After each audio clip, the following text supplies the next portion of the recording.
atrás da orelha de vocês, por quê? Nós vamos para o nosso segundo tema, e eu tenho uma cartela de um comparativo entre o Endrick e o Igor Thiago. Que estão disputando posição, viu? O Ancelotti pode tá aí a cartela. Colocar um centroavante e os dois brigam aí pela titularidade. E aí eu quero saber, vamos lá, o Endrick, 24 jogos, 8 gols, 7 assistências. Pela seleção foram 15 jogos, 3 gols e 1 assistência. Já o Igor, 38 jogos pelo clube, tá? Pela temporada inglesa. 22 gols e 1 assistência. Já pela seleção, 2 jogos, 2 gols de pênaltis e nenhuma assistência. E aí eu pergunto a vocês, qual desses dois o Ancelotti deve escalar como centroavantão mesmo da seleção? Esse recorte não é muito interessante para a gente aqui opinar sobre quem está melhor, quem é melhor. São números bem aleatórios. Né? Mas são jogadores com características táticas diferentes, estilos táticos diferentes. O Igor Thiago é aquele centroavantão, 9 clássico, que faz o pivô, muita força física. Ok também que ele fez uma ótima Premier League, muitos gols, jogando num time pequeno, Brentford, na Inglaterra. Mas eu prefiro o Endrick. Se for para escolher entre um ou outro, o Endrick é totalmente diferente. Aquele jogador de mais velocidade, tem o drible também, tem mais mobilidade. Né? Não tem um pivô, mas tem essas características que são importantes, na minha opinião, para somar com os jogadores que estão lá.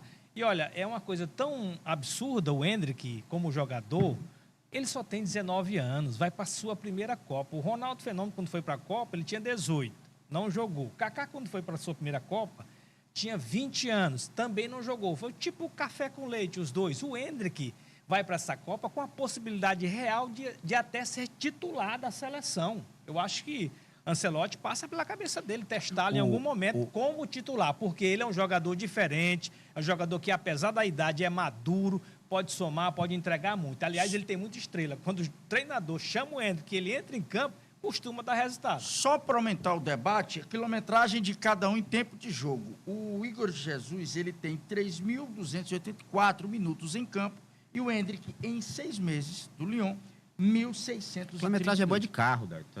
A gente Entendeu? tá preocupado Então, com o futebol que esses homens vão apresentar. Não, eu digo assim, em quilometragem, porque eu falo muito, porque o tempo do Endrick dentro de campo é praticamente a metade do assim, Igor, gente, mas o resultado é bem melhor. Eu acho que a discussão maior, o Francisco colocou um ponto importante, experiência, e assim, característica. O 9, a gente só levou um 9 para a Copa. 9 mesmo, a gente só levou um para a Copa, que foi o Igor Jesus, o Igor Thiago. O único que a gente levou.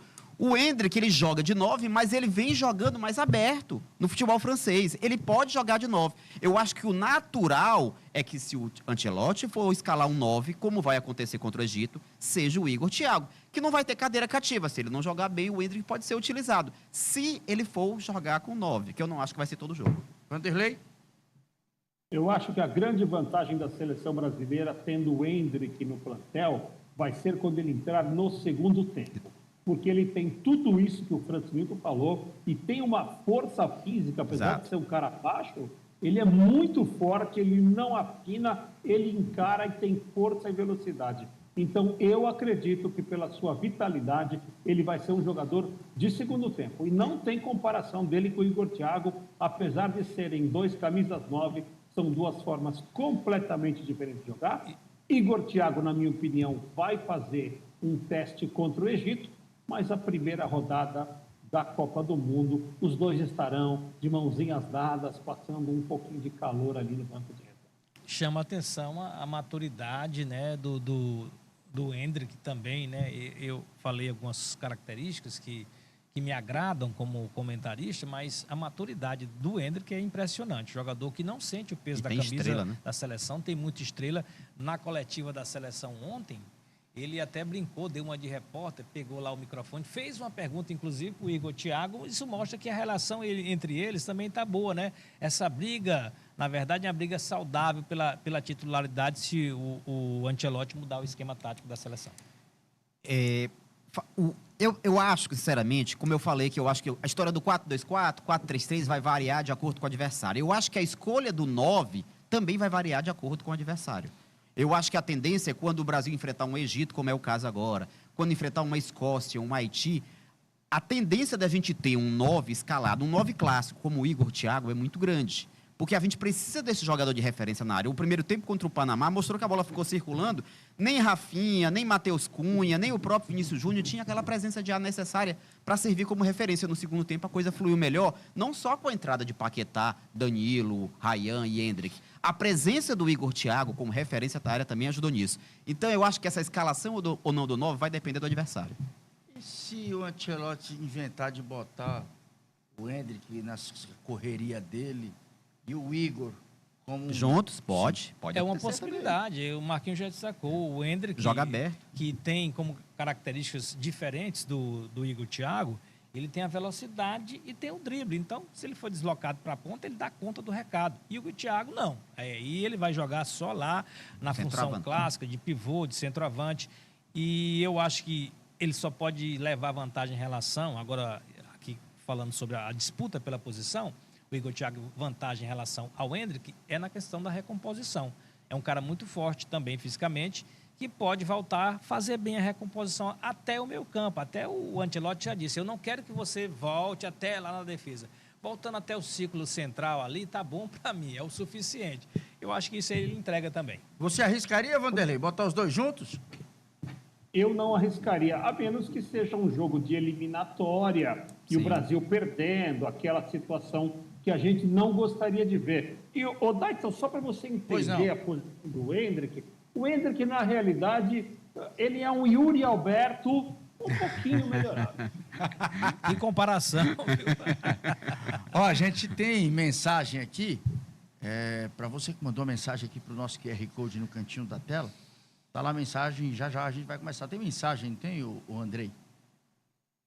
Quem quiser participar é só escanear. E esse QR Code na telinha, vai lá na nossa live de contra-ataque. Querida Luzikelli, Danilo do Botafogo também é um bom homem de meio de campo? Também acho. Eu acho sim. Eu acho que o Danilo é um jogador que vive um ótimo momento. E acho que seleção é momento. Esse negócio de ter amarras com seus jogadores preferidos é coisa do passado. Treinador moderno, e o Ancelotti é um treinador que pensa assim, né?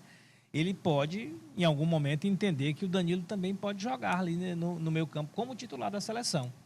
Outra mensagem. Que saudade da seleção de 94. O técnico Carlos Alberto Parreira, com Tafarel, Zete, Gilmar, os laterais Jorginho, Cafu, Leonardo e Branco.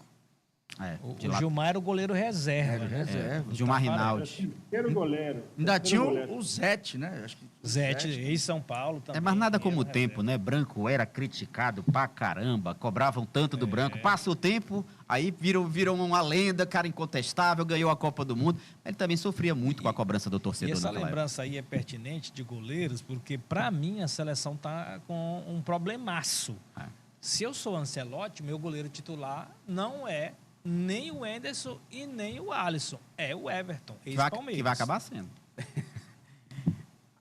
Seria quem para você, o Vanderlei? Dos três que estão lá, na minha opinião, o melhor de todos ainda é o Alisson. O Everton vive a melhor fase, mas o Alisson vai sair jogando e vai jogar a Copa inteira. A menos que se machuque.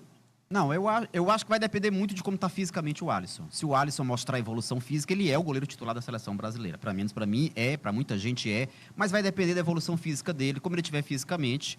E goleiro posição ali que não exige tanto fisicamente, uma posição mais estática, eu acredito que ele vai ser o titular da seleção brasileira e eu acho que isso não tem nenhum problema. Já a gente vai ler mais mensagens dos nossos telespectadores e ouvintes. Eu costumo chamar de teleouvintes, que estão acompanhando também a gente pela Rádio Jornal 90.3. Agora a gente vai passar para um outro tema